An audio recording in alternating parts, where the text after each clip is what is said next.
Muy buenas tardes. En el día de hoy estaré realizando la presentación del curso Gestión Financiera de Proyectos en el tema Estudio Técnico Económico de Proyectos para la Universidad Privada Rafael Belloso Chacín en el doctorado en Ciencia, Mención Gerencia. El profesor facilitador es el doctor Alexis Segovia y mi persona, su presentador de la exposición, el doctorante Ricardo Mendoza Quiroga. ¿Sí? Los temas que vamos a abordar en la exposición, en la presentación, es tamaño de un proyecto, ingeniería de un proyecto, aspectos legales y administrativos y los costos e inversión asociados a estos tres. Primero que todo, revisemos el significado y conceptualización que tenemos del estudio técnico económico. ¿Sí? Aquí podemos ver que este estudio lo que busca es buscar las alternativas a través de las cuales este proyecto se puede llevar a cabo de la manera más apropiada. ¿Sí? De esta manera, el estudio técnico económico permite solucionar todos los problemas que se puedan vislumbrar en el proyecto. ¿Sí? Todo para que el proyecto sea exitoso. De esta manera se cuantifican las variables involucradas, ¿sí? En esta parte es la parte económica, los costos, ¿sí? En este sentido, lo que se busca es seleccionar y describir los procesos productivos, ¿sí? Hay que entender que el estudio técnico económico no puede realizarse si el proyecto no ha sido seleccionado, y esto se lleva a cabo a partir de un estudio de mercado. El estudio de mercado es el cual va a definir cuál es el segmento de mercado del producto o servicio que voy a ofrecer. Si no tenemos esto, pues sencillamente, ¿proceso productivo de qué? No podemos tenerlo, ¿sí? Entonces tenemos que primero definir cuáles son nuestros productos y servicios y a dónde está orientado. Y de esta manera ya podemos seleccionar el proceso de producción y cuáles son los paso a paso, ¿sí? Ya describirlos de una manera más específica. Continuamente tenemos la localización, tanto general o específica del proyecto. Esto también depende del estudio del mercado, pues de esta manera tenemos el perfil de nuestros clientes y tendríamos que definir entonces, pues entre más cerca o más lejos esté, pues la parte logística, ¿sí? Y además de esto, pues también tenemos que soportarnos en la parte legal, pues todo gobierno o región local tendrá sus reglamentaciones para establecer un proyecto específico. Entonces hay que tener en cuenta esto, ¿sí? El tamaño y la capacidad. Esto es muy importante porque simplemente en el estudio de mercado hacemos unas proyecciones de ventas, ¿sí? Tenemos unos clientes potenciales y esperamos cumplir con esas metas, ¿sí? Pero tenemos que cumplirlo a partir de la capacidad que nosotros podamos tener. ¿Sí? Si vamos a producir 100.000 unidades de X artículo, tenemos que tener la maquinaria, la tecnología, el recurso humano, el tamaño de nuestra empresa requerida para poder cumplir con esa demanda. Si no, pues la oferta será mayor y no podremos dar respuesta a esa demanda que se ofrece. Los balances de masa y energía, esto es muy económico, sencillamente porque si seguimos con el ejemplo, responder con 100.000 unidades, tenemos que tener la materia prima suficiente para fabricar esas 100.000 unidades, y los servicios públicos, en este caso hablamos de energía eléctrica, alcantarillado y agua, gas natural o cualquier otro servicio que se requiera para poder producir esa demanda que se está esperando. Por lo tanto, hay que tener lo que es la logística del almacenaje, ¿sí? Porque tenemos que tener muchísimo más materia prima o material para producir eso que se está demandando. La selección de tecnología y de los equipos a utilizar. Pues podemos empezar sencillamente que la mano de obra puede ser la parte de recurso humano, como su bien lo indica, a mano, ¿sí? La parte manual. Sin embargo, la tecnología es tecnificar esas obras manuales para que las máquinas nos ayuden y sean más rápidos los procesos. Entonces dependerá de la velocidad y dependerá del presupuesto de inversión que tengamos del proyecto. Y la parte de organización administrativa es muy importante, puesto que tenemos que establecer un nivel jerárquico, ¿sí? digámoslo así, quien manda sobre todos los procesos de la empresa y unos responsables sobre cada área de la empresa.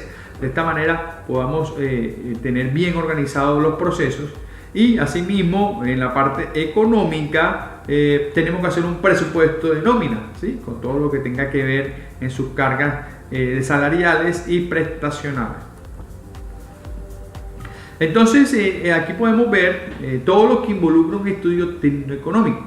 Proceso de producción, ¿sí? Es necesario y alimenta en doble vía, o sea, va para allá y vuelve, ¿sí? Porque vamos retroalimentando, podemos ir mejorando en el estudio técnico-económico. La materia prima, pues para poder fabricar Y productos necesitamos X, Z, A, B, C materiales, entonces tenemos que tener una buena materia prima y dependiendo del estudio de mercado, nuevamente tenemos que apoyarnos grandemente en el estudio de mercado. En este caso, pues si el producto es de baja calidad, de mediana calidad o alta calidad, pues estableceremos unos proveedores que nos den esas calidades y características. Asimismo, tenemos que pensar en las distancias o tiempos de entrega para poder seleccionar esos proveedores y esa materia prima que necesitamos. Localización, que más adelante estaremos hablando de él, pues tenemos mucho que ver con la logística de la empresa. La ingeniería del proceso, muy importante, cómo se hace ese producto, ¿sí? Esto tiene que ver con la tecnología, tiene que ver con materia prima, tiene que ver con todo, ¿sí? El tamaño, para responder a una demanda específica. La maquinaria y equipo, como lo manifesté, es para poder definir qué se necesita para poder lograr alcanzar la demanda que se espera. Desarrollo del producto. Básicamente esto va más enlazado a la competencia, ¿sí? A la competencia. Entre más avanzado o más moderno sea el producto, seguramente vamos a obtener una mayor demanda de lo que hacemos, ¿sí? La distribución de planta. Básicamente aquí el tamaño nos va a influenciar en el tamaño y en la forma como debemos organizarnos internamente, porque de esta manera evitamos pérdidas de tiempo por traslados internos, ¿sí? El plan de producción requerido para poder satisfacer la demanda y los sistemas de control interno que se establezcan. Esto es muy importante porque si no tenemos sistemas de control, pues se nos pueden salir de las manos cualquiera una de las otras que mencionamos anteriormente. Entonces iniciamos analizando lo que es el tamaño de un proyecto, ¿sí? Esa es la capacidad de producción en un periodo de referencia, ¿sí? En esto estamos hablando de que en el estudio de mercado ya se definió cuál es el tamaño, el segmento de mercado que vamos a satisfacer, ¿sí? Entonces, si nosotros definimos en nuestro estudio de mercado que vamos a satisfacer 100.000 unidades, tenemos que prepararnos para eso, ¿sí?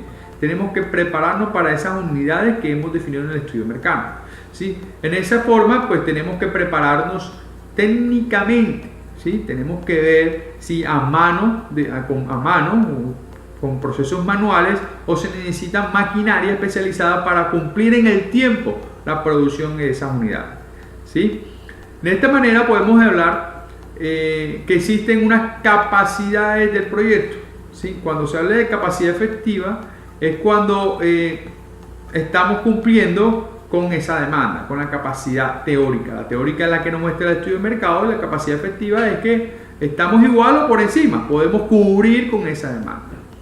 El nivel de utilización es el porcentaje de la capacidad instalada. Recordando que capacidad instalada es cuánto tengo yo por producir. Si sigo diciendo que nuestra demanda es de 100.000 unidades, yo puedo tener maquinaria suficiente para fabricar 200.000 unidades. Estaríamos en un 50% del nivel de utilización, ¿sí? Y podemos ir incrementando a medida que la demanda aumenta. Y la capacidad ociosa es eso que tenemos de más, ¿sí?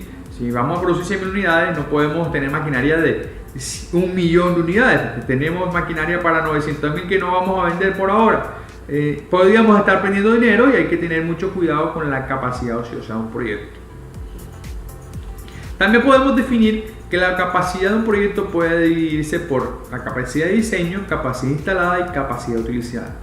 La capacidad de diseño es el máximo de producción o prestación posible, ¿sí? Si yo tengo 100.000 unidades a vender, pues mi capacidad de diseño debe ser 100.000 unidades, el máximo, ¿sí? Pero generalmente no nos preparamos para eso, sino por un poco más porque esperamos que la demanda proyectada se vaya incrementando. La capacidad instalada es la disponible permanentemente, como ya lo mencioné, ¿sí? Es la que tendríamos para satisfacer una demanda un poco mayor a la esperada. Y la capacidad utilizada es la fracción de la capacidad instalada que se está empleando, ¿sí? Hay unos factores que determinan el tamaño del proyecto. Hay unos que son determinantes y otros condicionantes. Como decíamos, la demanda, ¿sí? La demanda que yo establezco en el estudio de mercado me da un primer inicio, ¿sí? Pero yo podría inclusive tener una demanda mayor. Los insumos, hablando de proveedores, ¿sí? Tengo que ver que los proveedores puedan entregarme periódicamente esos insumos que yo solicito en materia prima, porque si no es así puedo presentar algo que se llama estacionalidad, quiere decir que se presentan productos en algunos periodos del año. En ese caso yo tendría que tener capacidad suficiente para almacenar y tener suficiente bodegaje para poder seguir produciendo los meses en los que no tenemos tanta materia prima. En cambio, los factores condicionales de un proyecto están definidos en la tecnología.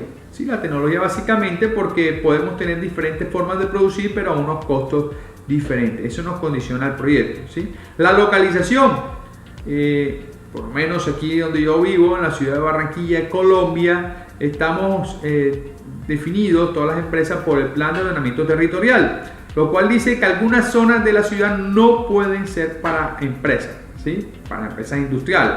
Pueden ser para comerciales, hay unas zonas que son residenciales y no permiten empresas. Entonces hay que cumplir con eso que se llama el POT. Entonces la localización es muy importante, ¿sí? Además de eso, pues tampoco podemos irnos entonces a un lugar aledaño a la ciudad donde no tenemos mucha población, es algo más rural y pues el recurso humano no lo tenemos cerca, donde vamos a tener las personas para producir. Entonces esto es condicional. Aspecto financiero, con cuánto presupuesto contamos, esto es importante. ¿Sí? Si tenemos dinero de sobra, pues seguramente vamos a tener un proyecto supremamente grande, pero si estamos limitados, tenemos que especificar muy claramente qué necesitamos y el tamaño para que estemos, digamos, cómodos en el proyecto. La capacidad gerencial va básicamente en el líder del proyecto y en los líderes del proyecto, ¿sí? Y los recursos humanos, como bien lo dije, pues estamos en una zona donde hay muchas personas capaces para laborar o no lo estamos, ¿sí? Simplemente esto define si estoy bien ubicado o no estoy bien ubicado, o si el proyecto necesita más espacio o menos espacio. Entonces el proyecto se puede construir, se puede pensar con varias alternativas, ¿sí? De tal forma de que cualquiera de esas condiciones, esos factores que estábamos mencionando, pues puedan llevarse a cabo a final término. Primero que todo, podemos tener una alta capacidad inicial. Esto se da cuando la demanda proyectada es menor a la capacidad instalada y comenzamos el proyecto, como bien lo muestra aquí, en los primeros años.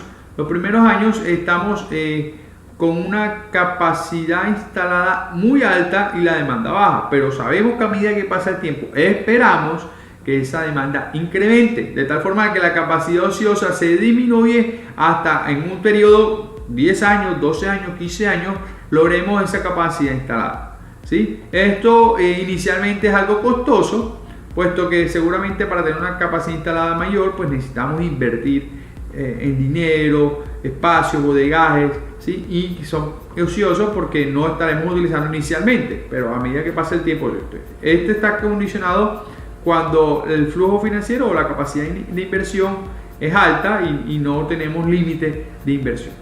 Pero si es lo contrario, tenemos una baja capacidad inicial, seguramente vamos a pensar en que vamos a tener capacidad instalada igual a la demanda. ¿Cuál es el problema con esto? Que si la demanda va incrementándose como lo esperado, no vamos a tener cómo responder. No vamos a tener cómo responder a esa demanda. Entonces vamos a quedar con el proyecto no va a crecer como lo esperábamos. Hay que tener mucho cuidado cuando se va a hacer la evaluación del proyecto, puesto que no tenemos capacidad de resolverlo, ¿sí? Pero si queremos resolver esto, pues seguramente podemos hacer una expansión escalonada.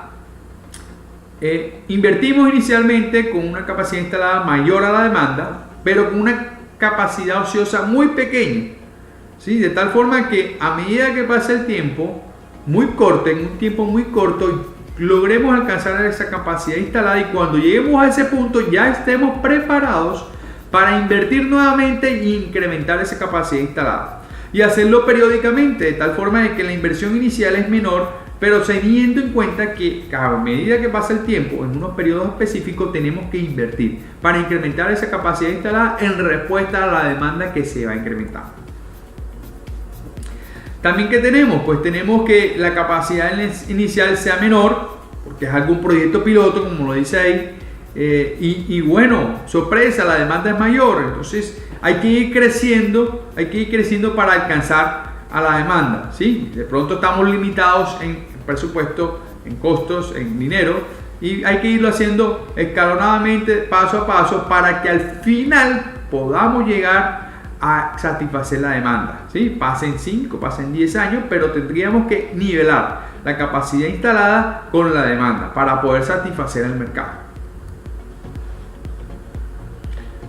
Finalmente, pues tendríamos, en el caso de que estemos limitados aún más en dinero, pero en periodo de tiempo, pues simplemente lo que hacemos es que inicialmente una capacidad instalada mayor a la demanda, ¿sí? Y llegará un momento donde se equivale, la capacidad instalada es igual a la demanda, pero no tenemos para invertir, pues tendremos que tener un periodo de tiempo suficiente para decir que no vamos a satisfacer la demanda, pero pensando en que vamos a invertir nuevamente, y llegamos a un proyecto 2 donde invertimos en capacidad instalada, superamos la demanda y nuevamente estamos satisfaciendo la demanda. Y así podrá suceder varias veces, pues llega la demanda igual a la capacidad instalada y tendríamos que volver a pensar en invertir, ¿sí? Pero todo esto se hace porque estamos limitados de dinero, entonces hay que ver estrategias para tener un tamaño de proyecto adecuado.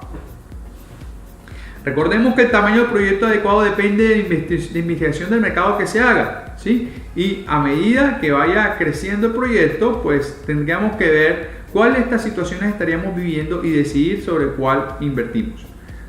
El segundo tema de la presentación es la ingeniería del proyecto.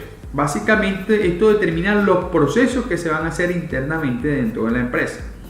Está orientado a buscar una función de producción que optimice la utilización de los recursos disponibles en la elaboración de un bien o en la prestación de un servicio, ¿sí? En este caso, lo que hace es mirar cómo se hace la producción, quién la hace, qué se necesita, dónde se necesita, ya algo detallado, puesto que el detalle nos va a permitir definir cuáles son los requerimientos del proyecto y costearlo. Al costearlo, sencillamente nos va a salir el presupuesto de inversión, ¿sí? Los recursos en efectivo para compra de muchos activos y el capital de trabajo requerido para la producción de los primeros meses, ¿sí? Los procesos entonces se pueden definir como en serie, por pedido o por proyecto. En serie son los que se llaman de consumo masivo, o sea que producen todo el tiempo. Por pedido, de acuerdo a los clientes, hay clientes que pueden pedir 1 unidad, 100 unidades, 200 unidades, o por proyecto, pues específicamente para entregar una cantidad específica contratada. Entonces, lo primero que la ingeniería del proyecto define es el proceso productivo. De este análisis, ¿qué podemos obtener? Podemos obtener cuáles son las materias primas que necesitamos, ¿sí? ¿Cuál es la maquinaria y equipo que necesitamos junto con su tecnología? ¿Cuáles son las obras físicas que habría que hacerle a una locación, a una bodega? ¿Sí? Si hay que instalar red eléctrica trifásica, si hay que instalar red hidráulica o red neumática, ¿sí? Entonces hay que definirlo de acuerdo a las maquinarias que se necesiten. La distribución de planta de acuerdo a las máquinas, cómo ordenarlas de manera eficiente para que los procesos sean en línea, ¿sí? Eliminar los tiempos de espera, los tiempos muertos que hay de traslado de un lugar a otro. Las obras complementarias que se pueden generar en el proyecto, necesarias en los alrededores o internas del proyecto, los recursos humanos, qué personal necesitamos para el proyecto, ¿sí? Necesitamos personal técnico, tecnólogo, ingenieros, economistas. ¿Cuál es el personal? Esto nos va a definir rangos salariales y, lógicamente, el presupuesto económico. Materiales, esto es para el levantamiento de la empresa, ¿sí? Diferente a las materias primas, que para producción, los materiales es para acondicionar toda la obra física de la empresa, ¿sí? O la parte operativa, si necesitamos escritorios, computadores y demás. Suministros y servicios públicos, ¿sí? Todo esto tenemos que tener en cuenta para poder definir qué necesitamos para fabricar un producto. Un florograma de procesos, ¿qué es? Bueno, ya esto está estandarizado. Básicamente, para producir un artículo bien o de generar un servicio, tenemos un hito de inicio y un hito de fin. Y entre esos dos existen una serie de procesos, ¿sí? Una serie de procesos. Entonces, en este caso les presento un ejemplo donde después que iniciamos el proyecto de producción, tenemos una recepción de materia prima o de ropa, se hace una revisión de esa materia prima al proveedor, es necesario. Miren que entonces teníamos, si hablamos de personal, una persona que recibe, otra persona que revisa, puede ser la misma. Necesitamos una zona o un lugar de recepción en la bodega, o sea que tenemos una distribución de planta, necesitamos unos tiempos, ¿sí? Necesitamos maquinaria, porque si necesitamos una báscula o necesitamos unos calibradores. Entonces ahí comenzamos a ver las necesidades del proyecto. Y así podemos ir avanzando secuencialmente en el proceso hasta llegar al producto final o entregar al cliente, ¿sí? Inclusive podemos estar empezando en la logística, en el transporte. Estos programas son importantes y deben ser complementados con los requerimientos de cada una de las etapas, ¿sí? Entonces es importante conocer que esto se hace. El proceso de producción entonces va a permitir lo que mencionaba, definir maquinarias y equipos. Al saber qué maquinaria y equipos se necesita, esto se puede cotizar con proveedores y ya tenemos un presupuesto de cuánto hay que invertir. Requerimientos locativos. El tamaño de la maquinaria me va a decir qué tan grande es el área que necesito para la empresa, o el almacenamiento, ¿sí? O la cantidad de productos que debo tener ahí, o los espacios requeridos para oficinas y operarios, ¿sí? Esto está enlazado también con las obras civiles y las ampliaciones que se esté empezando a futuro. Si tenemos una forma de ampliar la empresa de manera escalonada, como se presentó anteriormente, pues tengo que pensar en tener ese área suficiente, ¿sí? Como voy a crecer, tengo que tener el espacio para crecer. Asimismo, la estructura de costos de operación, pues hablábamos de que me va a definir mano de obra, cuántas personas necesito, entonces cargas salariales, cuánta materia prima necesito, esto me va a definir cuánto debo comprar a un proveedor y dónde debo almacenar. Costos de mantenimiento, claro, si ya tengo maquinaria, debo pensar en cuánto me voy a gastar mensualmente en mantener esa maquinaria funcional. Y los costos de depreciación básicamente asociados a la devaluación que tienen la maquinaria, los inmuebles o todos los activos de la empresa en este sentido. Entonces, como hay que coger maquinaria y equipos, esto está muy asociado con la tecnología. La tecnología, ¿cómo la vamos a escoger? ¿De qué depende la escogencia de la tecnología? Depende de los factores de financiamiento, ¿sí? Si el presupuesto es en efectivo de contado, pues seguramente será muy fácil si tenemos dinero, pero si no lo tenemos, si el presupuesto de inversión es bajo, hay que revisar las estrategias de financiación, sean con bancos, sean con los mismos proveedores, sean a medio de leasing, o de qué manera podríamos nosotros adquirir esa tecnología, esa maquinaria y pagarla de manera periódica, ¿sí? Manera periódica, teniendo en cuenta lógicamente que hay unos intereses asociados a este, digamos, préstamo, este crédito. Bien, la localización, pues claro que sí, el lugar donde vayamos a estar, si podemos entrar las máquinas, si no las podemos entrar, si el tamaño es grande, si el tamaño es pequeño. Entonces hay que tener en cuenta esto para la tecnología. Pues digámoslo así, hay tecnologías robustas, costosas, pero a medida que nos vamos haciendo más pequeños, más micro, es más costosa. Entonces el presupuesto me va a definir ahí si puedo o no esto. La localización sería importante ahí. El tamaño y la evolución futura, pensando en si voy a hacer ampliaciones a futuro. economías a escala, básicamente lo que mencionábamos ahorita, a medida que ir creciendo la demanda y creciendo nosotros como empresa, esto va a definir qué tecnología voy a escoger. Uso y costumbre de la región y condiciones ambientales, básicamente si existe maquinaria que cumple con unas normatividades internacionales, otras no. Por ejemplo, la ISO 14001, que son normas ambientales, hay maquinaria que no las cumple, son más económicas, pero aquellas que son certificadas pues son más costosas, seguramente serán necesarias para poder cumplir con una norma regional en la parte ambiental. Las características del producto, claro está, si el producto que yo quiero es de alta, baja o mediana calidad, voy a necesitar pues una serie de maquinaria, ¿sí? Y esto influye en el costo. Requerimiento y disponibilidad de insumos. Claro, si en Colombia no tenemos algún insumo porque está prohibido o porque se necesita importar, es importante tenerlo en cuenta para escoger tecnología que no lo use. Entonces hay que tener mucho cuidado. Facilidades del proveedor, pues puedan traer dicha maquinaria a Colombia, entonces hay que tener mucho cuidado con eso. Obsolencia, muchos países hacen recambio de maquinaria por tecnología moderna y venden su maquinaria que está en desuso, y pues a veces países tercermundistas como nosotros, Colombia, recibimos esa máquina, las compramos, pero pueden ser muy obsoletas, pueden consumir mucha energía, consumir mucho espacio, mucho tiempo. Entonces hay que tener mucho cuidado en esto, ¿sí? Nos podemos ahorrar un dinero en la inversión, pero estaríamos perdiendo en los costos operativos.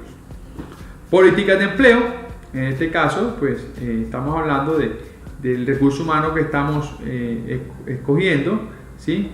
Tecnología muy moderna, pues seguramente va a requerir menor personal, pero el gobierno puede estar un poquito exigente en la cantidad de empleados que podemos contratar. Políticas arancelarias, hay maquinaria, por ejemplo en el sector agroindustrial, donde Colombia no cobra los impuestos de importación, ¿sí? Entonces hay que tener en cuenta esos proyectos. Agroindustria tiene esas oportunidades. Controles ambientales, como lo mencioné ahorita, que cumplan con todas las normas ambientales, no solamente por normalización del gobierno, por reglas o leyes, sino por ética, ¿sí? Por ética de no contaminar más el ambiente. Y la seguridad industrial, muy importante, hay que mantener a todos los trabajadores, operarios de la empresa bajo condiciones seguras, evitando cualquier riesgo de accidentes. Entonces, la materia prima, si ya tenemos el proceso de producción, que ya lo mencionamos, y ya tenemos la tecnología, seguramente vamos a enfocarnos ahora en las materias primas, ¿sí? ¿Qué necesitamos conocer de la materia prima para poder seleccionarla? ¿Sí? Para poder definir cantidades, proveedor, calidad, cantidad. Necesitamos conocer su calidad y características. ¿De dónde viene? Si es de la misma región, de entrega inmediata, o si es del exterior, donde hay que hacer una importación que seguramente dura 15 a 30 días. Es importante tener en cuenta esto. Las características de productores o proveedores, pues que sean productores o proveedores serios, que entreguen en los periodos de tiempo, que sean suficientemente responsables. Cantidad de producción, que tengan la capacidad suficiente de suministrarnos lo que requerimos. Destino de usuarios y consumidores, hablamos aquí de la calidad del producto, si es alta, baja o media, pues esto va a definir qué tipo de materia prima voy a escoger. Precio tarifa, aquí es donde entra la competencia de los proveedores, ¿sí? Ellos pueden darnos unos precios y nosotros pues podemos escoger aquel que nos llame más la atención. Sistema de distribución, cómo nos lo transportan, cómo llega ese producto aquí, ¿sí? No es lo mismo traerlo en un servicio de mensajería convencional y otra, el que te lo traiga el mismo proveedor a tu casa o a tu empresa en la puerta y te lo ponga ahí inmediatamente. Entonces hay que tener mucho cuidado. Las políticas gubernamentales, hay materias primas que son normalizadas, reguladas, hay otras que no, entonces no podíamos sobrepasar esas políticas. Ok, entonces ya teniendo la tecnología, teniendo la materia prima, cantidad de procesos, el flujograma, podemos hacer una distribución en planta, de tal forma de que nuestras máquinas queden ubicadas en un tamaño específico, ¿sí? Si ya nosotros sabemos cuál es la cantidad que vamos a vender, podemos estimar la materia prima necesaria y con eso definir un área requerida para almacenamiento, tanto para materia prima como para producto final y o producto intermedio, dependiendo de lo que se está haciendo, ¿sí? También tenemos que definir el área requerida para cada una de las maquinarias que necesitamos y así también para las oficinas, para zona de recepción, ¿sí? Así como lo menciona este ejemplo que estamos mostrando, tenemos diferentes zonas, están señalizadas con su área, ¿sí? Entonces cuando tengamos esto, pues tenemos que estimar cuál es el tamaño, cuál es el área requerida de la empresa y así poder enseguida ir a buscar que hay algún lugar que nos satisfaga esa distribución. Definido ese orden de cómo están los equipos y las oficinas, tendríamos que tener en cuenta las obras civiles que hay que hacer. ¿Sí? Si vamos a colocar unas máquinas que necesitan red hidráulica, pues tendríamos que definir cómo se va a construir esa red hidráulica, quién se va a contratar, cuánto cuesta, cómo se hace, ¿sí? Si tenemos producto terminado que necesitamos asegurar para reducir el riesgo de robos, pues qué tendríamos que hacer para protegerlo, ¿sí? Las oficinas, si no hay oficinas, cuántas oficinas se necesitan, cómo se deben construir, todo esto se debe tener en cuenta. Llegamos a un punto muy importante, que es la localización. La localización de la empresa se puede dar de dos maneras, la macrolocalización y la microlocalización. Para esto lo primero que se hace es analizar diferentes opciones, ¿sí? De tal forma de que se busque una mayor utilidad y minimización de costos, ¿sí? Donde ubiquemos debemos buscar eso. ¿Qué es la macrolocalización?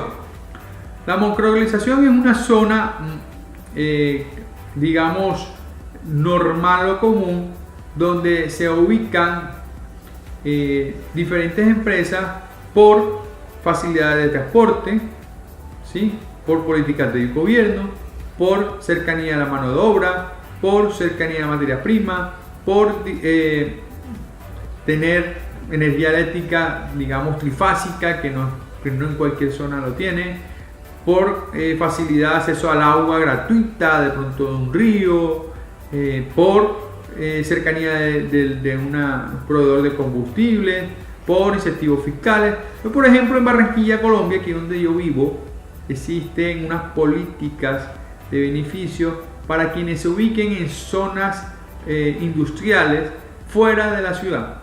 ¿Sí? Fuera de la ciudad, quien lo haga pues tiene beneficios tributarios. Entonces es una macrolocalización. Ahora, la microlocalización es dónde va a quedar ubicada en esa zona, puesto que podemos tener vías de acceso, ¿sí? O si necesitamos tener un río cerca, tenerlo ahí cerca, ¿sí? O si tenemos que tener una ciudad o municipio cerca para el recurso humano, tenerlo. Entonces hay que tener en cuenta que existen esas dos macro y microlocalizaciones.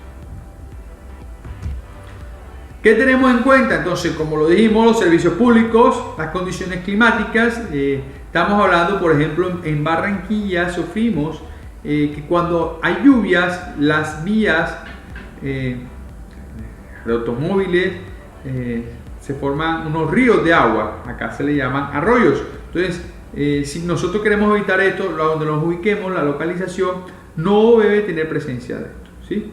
Facilidades de transporte que para los recursos humanos, para los de distribución de productos terminados de materia prima tengan fácil acceso, reglamentaciones locales que nos permitan, recuerden que en Barranquilla está el POT, hay zonas que son residenciales y no permiten industrias o comercio. La infraestructura del sector, que tengamos, por ejemplo, si necesitamos red eléctrica trifásica, que aparezca, que pasen cerca esa red, ¿sí? Esos cables de alta tensión. Seguridad, ¿sí? Que no tengamos delincuencia en la cercanía. Bueno, y así tendríamos diferentes factores que inciden en la selección de la localización. Normalmente es necesario evaluar varios lugares, ¿sí? No ir a la primera. Entonces existen algunos métodos algunos métodos para poder elegir de manera adecuada el lugar donde nos vamos a ubicar. Esto se llama, el que yo he colocado aquí, es el método cuantitativo por puntos o de pesos ponderados. ¿Sí? De acuerdo a los diferentes factores que se definen en esta lista, vamos a darle un factor de importancia, peso asignado, y en las alternativas vamos a darle la calificación de 0 a 100. Aquella alternativa que tenga mayor calificación al final es aquella que nos va a satisfacer todas nuestras necesidades. Por ejemplo, el costo de transporte de insumos. Si esto no es importante, le damos un valor de un 5%, un 10%. Pero si es algo que es muy importante, por ejemplo, la tarifa de servicio público. Aquí en Barranquilla, Colombia, la energía eléctrica es bastante costosa. Entonces, si es algo importante para mí, yo le puedo dar un 30% de importancia. Entonces, ahí yo asigno los pesos. Ahora, de acuerdo a la ubicación, voy a tener una calificación. ¿Sí? No es lo mismo una zona rural, donde en Colombia las zonas rurales tienen un beneficio en el cual el gobierno da un subsidio de energía, y una zona industrial donde no tienen el subsidio. Seguramente el que tiene el subsidio tiene una calificación alta, de 90 puntos, mientras que el industrial tendrá 60, 70 puntos. Claro está, si hablamos de eso, necesitamos una confiabilidad del suministro. Entonces ahí tendríamos, si yo necesito confiabilidad porque la empresa no puede parar, ahí donde va a cambiar el precio. Entonces tendríamos que evaluar las diferentes alternativas para definir cuál es la mejor. Otro punto muy importante en el estudio técnico económico son los aspectos legales administrativos. ¿Sí? En este caso, todo lo que se requiere para poner en marcha el proyecto. Contratos, ¿sí? Marca.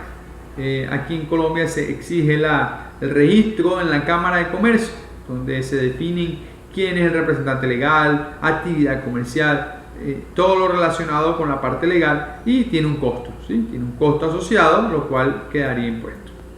¿Cómo nos vamos a organizar? La empresa, de acuerdo al país, pues van a tener diferentes tipos de organización jurídica.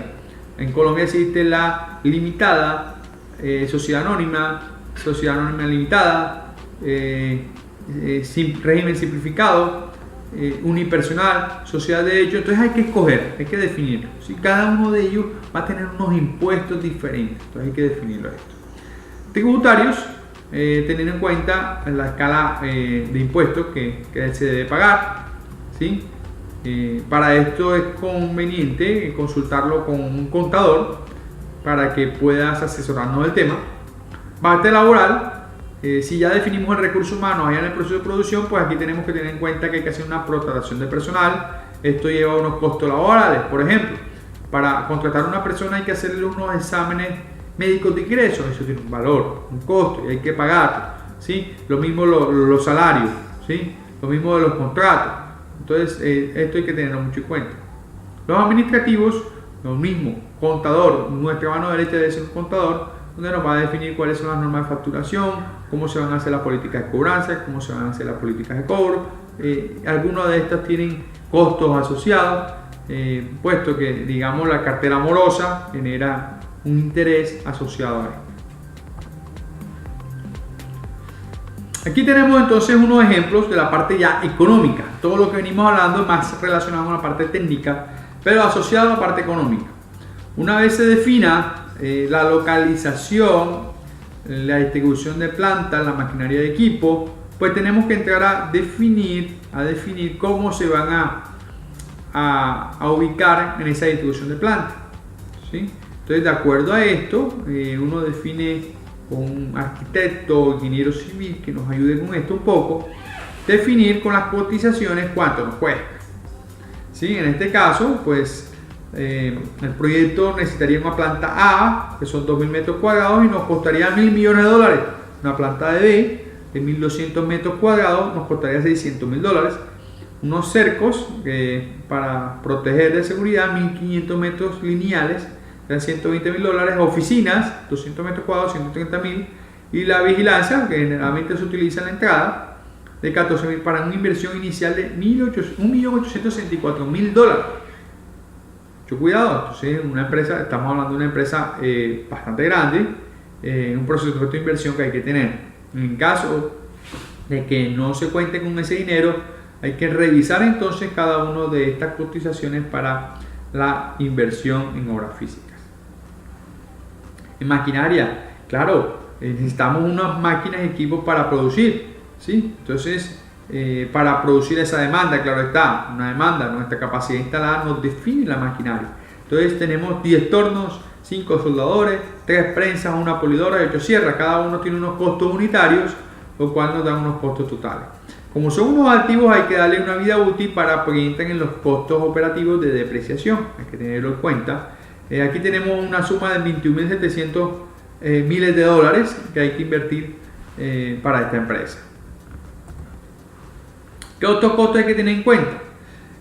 Bueno, aquí tenemos una inversión escalonada. El primer año invertimos eso que está ahí, pero estamos diciendo que en el año 3 vamos a comprar una sierra por $3.200, soldadores en el quinto año por $4.000, en el sexto año vamos a comprar tornos y sierras, y podemos entonces, esto es para una inversión escalonada, entonces hay que tenerlo muy en cuenta.